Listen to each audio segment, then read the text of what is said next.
Welcome to the story. Before we begin, drop a quick hello in the comments and tell me where you're watching from. It really helps the HFY Codex Archives channel grow. Now, let's dive into a story about how one human's sense of humor changed an entire warrior empire. The most serious species in the galaxy. The Korthax Empire controlled 12 star systems and commanded the respect of every species in the known galaxy. They were warriors, strategists, and conquerors who had never lost a battle in 3,000 years of expansion. Their culture valued honor, discipline, and strength above all else. They had no word for comedy in their language. They had no concept of jokes, pranks, or playful teasing. To the Korthax, humor was a weakness that distracted from the serious business of warfare and survival. The human prisoner. Commander Sarah Chen had been captured during a border skirmish that went badly wrong.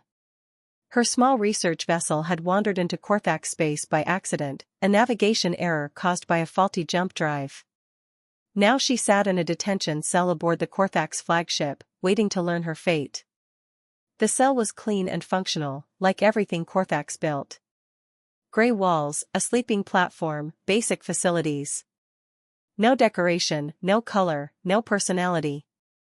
Sarah had been here for 3 days, and the boredom was killing her more than the fear. Her guard was a massive Korthax warrior named Dravik.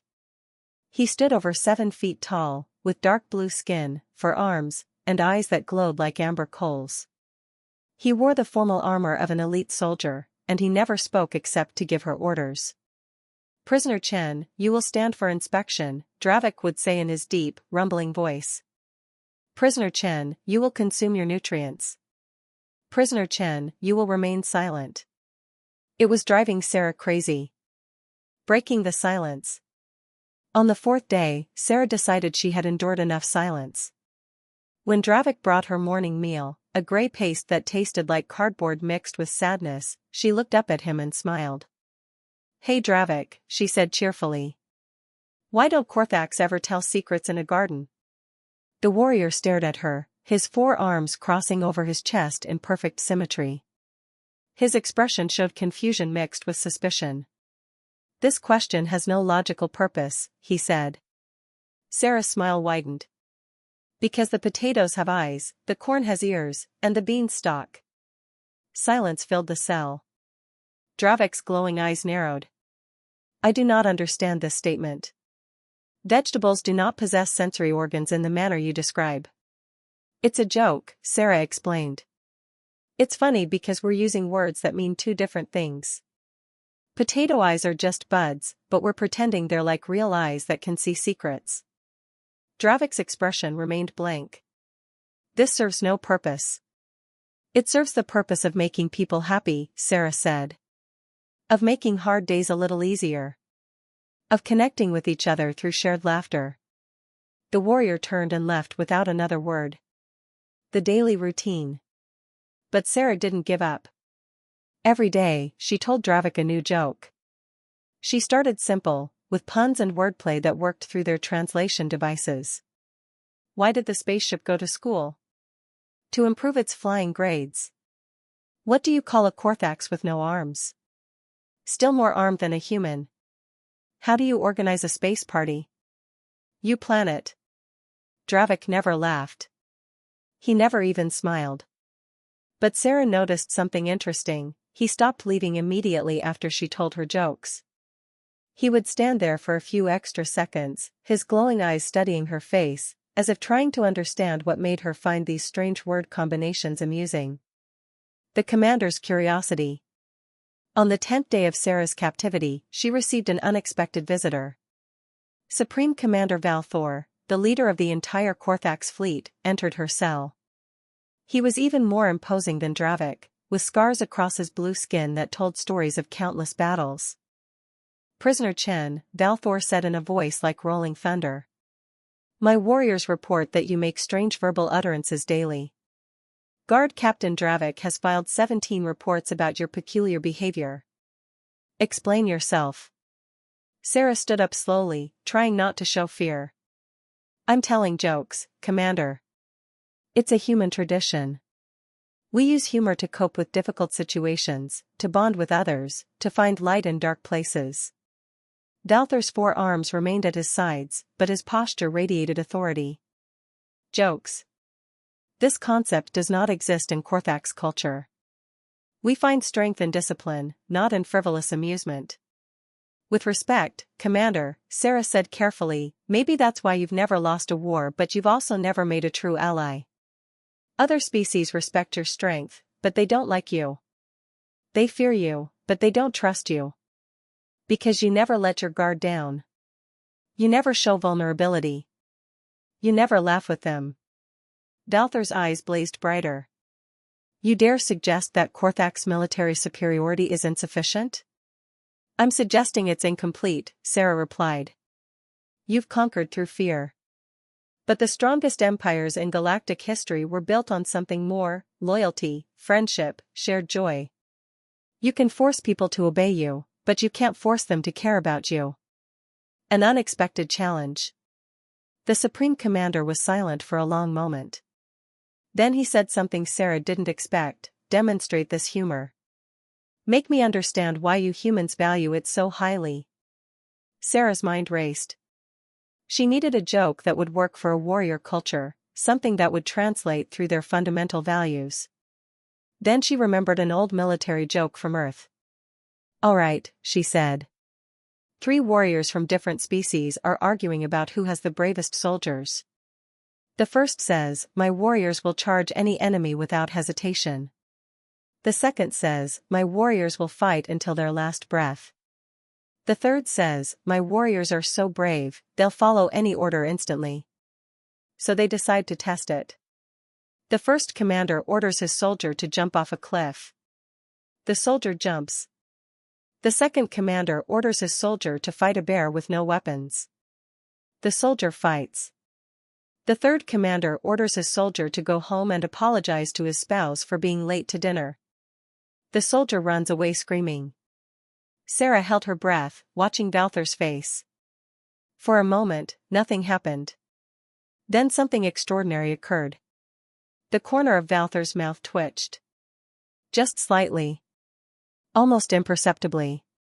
But it was there, the ghost of a smile. This is clever, Dalthor said slowly. The unexpected reversal of expectations regarding what constitutes true bravery. The implication that domestic conflict with a mate is more fearsome than physical danger. I perceive the logic that creates amusement. Exactly. Sarah said, excited that he was getting it. Humor often comes from subverting expectations, from recognizing shared truths that we don't usually say out loud. Dalthor studied her for another long moment.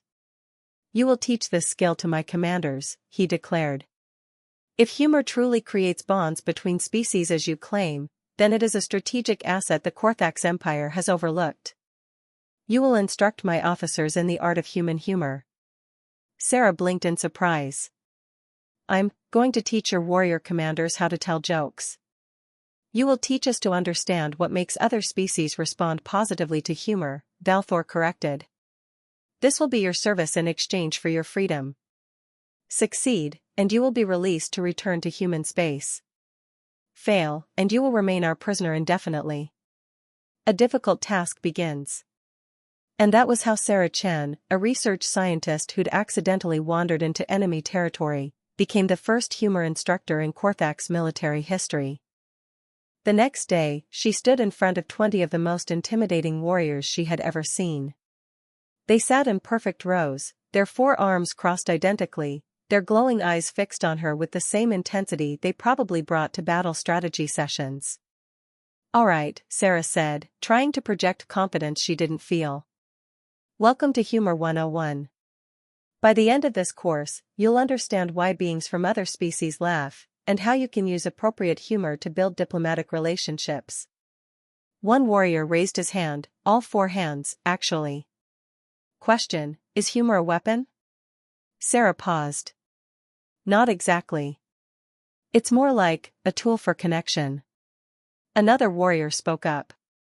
Can humor be used to demoralize enemies?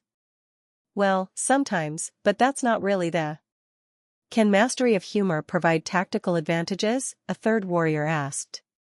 Sarah realized she was dealing with beings who thought about everything in military terms. She needed to adapt her approach. Yes, she said firmly. Understanding humor is absolutely a tactical advantage. It helps you read other species better, predict their responses, build alliances that last beyond mere contracts. Humor is about understanding how other beings think and feel. That's valuable intelligence. The warriors leaned forward slightly, their interest finally captured. Now, Sarah continued, let's start with basic concepts. Humor often relies on surprise, on setups and punchlines. For example, why did the Korthax warrior bring a ladder to the bar? She waited. The warrior stared at her blankly. Because he heard the drinks were on the house. More blank stares.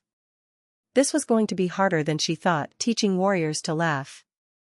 The first week of humor training was a disaster. Sarah's students, elite Korthax commanders who had won countless battles, struggled to grasp why anything was funny. They analyzed jokes like military operations, breaking them down into components and trying to understand the strategic value of each word. The setup establishes false parameters, Commander Dravik said during one session, his forearms gesturing as he dissected a simple knock-knock joke. The punchline subverts those parameters through linguistic ambiguity.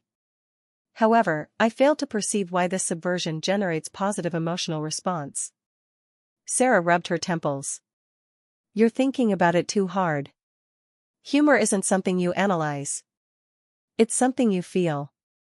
Korthax do not make decisions based on feelings, another commander stated firmly. Feelings are unreliable. Logic is absolute. But humor isn't about logic, Sarah tried to explain. It's about connection, about shared understanding, about being surprised in a safe way that makes your brain release happy chemicals. The warriors exchanged confused glances. Happy chemicals sounded like a biological weakness they should probably eliminate. A breakthrough moment. Sarah's breakthrough came during a training exercise in the third week. She had been trying everything, puns, slapstick, observational comedy, even showing them Earth comedy videos. Nothing worked. The warriors remained stone-faced and analytical. Then, during a break, Sarah witnessed something interesting. Two junior warriors were sparring in the training hall, and one of them slipped and fell flat on his back. The other warrior reached down to help him up, and as he did, he said, "Your ground combat technique needs work." The fallen warrior responded, "I was practicing my lying down defensive position." And then, impossibly, both warriors made a sound that Sarah had never heard from a Korthax before. It was brief, quickly suppressed, but unmistakable. They had laughed. Sarah rushed over. "Wait. Do that again." "What just happened?" The two warriors immediately snapped to attention, looking guilty. "Apologies, Instructor Chen. We engaged in inappropriate levity during training time." No, Sarah said excitedly. "That was perfect. You made a joke. You used sarcasm to cope with an embarrassing situation, and it worked. How did you know to do that?" The warrior who had fallen looked confused. "I did not plan it." The words simply emerged. "After weeks of your instruction, when I experienced the embarrassment of falling, my mind automatically generated a defensive response that reframed the situation humorously." Sarah felt like cheering. That's exactly what humor is. It's an automatic response that helps us deal with difficult situations by reframing them.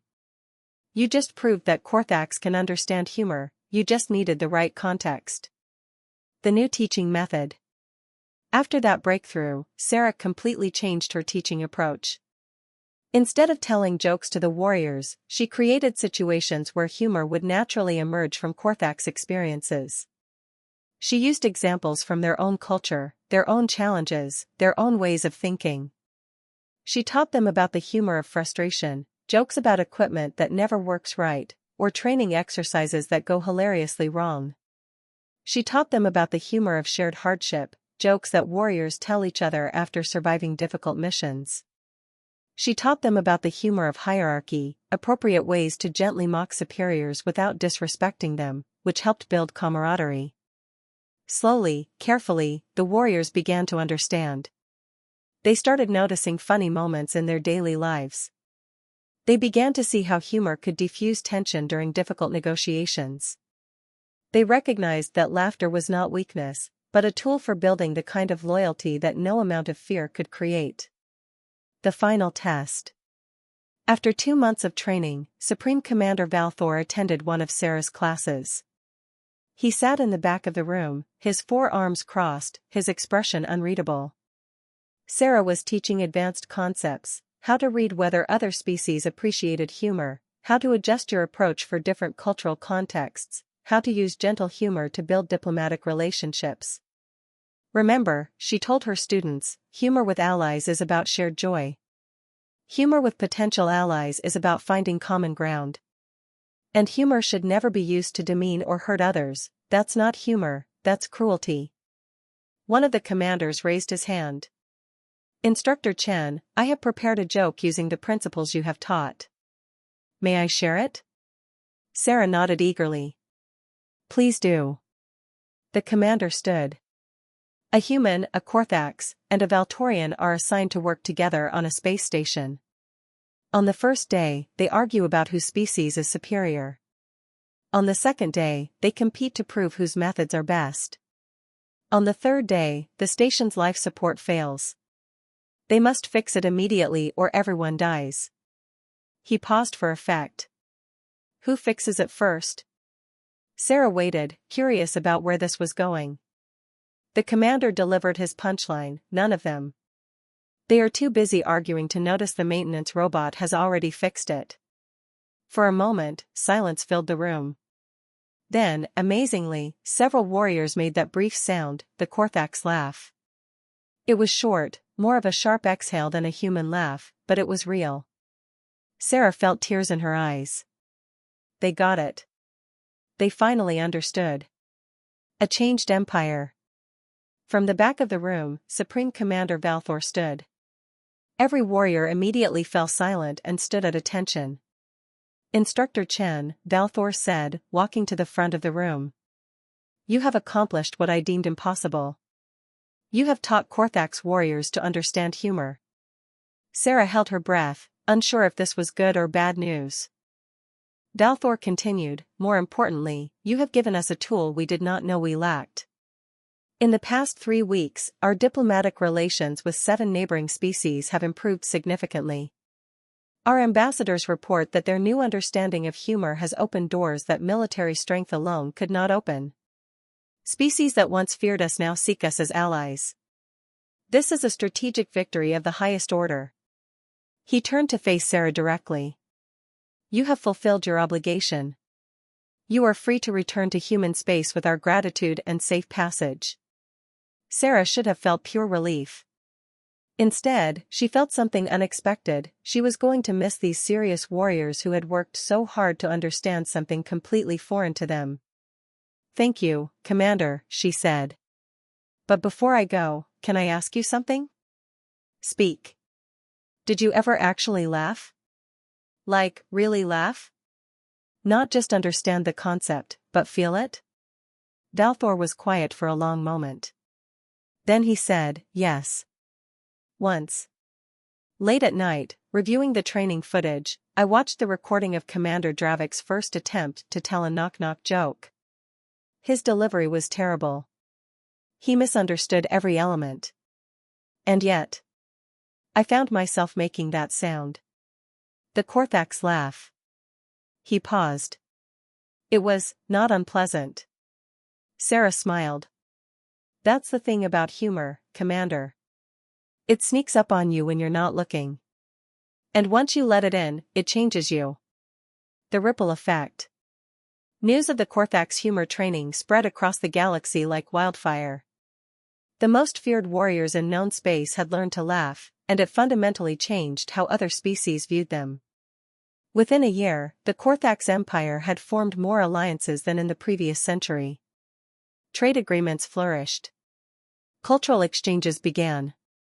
Other species started to see the Korthax not as terrifying conquerors, but as potential friends. Commander Dravik even started a comedy night on the flagship, though the jokes were still pretty bad, and the laughter was brief and restrained. But it was real, and it mattered. Sarah's return home. When Sarah finally returned to human space, she was famous. News networks wanted interviews. Universities offered teaching positions. Everyone wanted to hear about the human who taught an empire to laugh. But Sarah's favorite moment came 6 months after her return, when she received a message on her comm unit. It was from Dravik. The message contained a single line: "Why did the human teach humor to warriors?" Sarah smiled and typed back, "I don't know, why?" Dravik's response came quickly, because she knew that the strongest weapon is not the one that destroys, but the one that builds. Thank you, Instructor Chen. The Korthax Empire is stronger because of you. The lesson learned. Sarah kept that message, reading it whenever she doubted the value of her work. She had proven something important, that humor wasn't just about entertainment.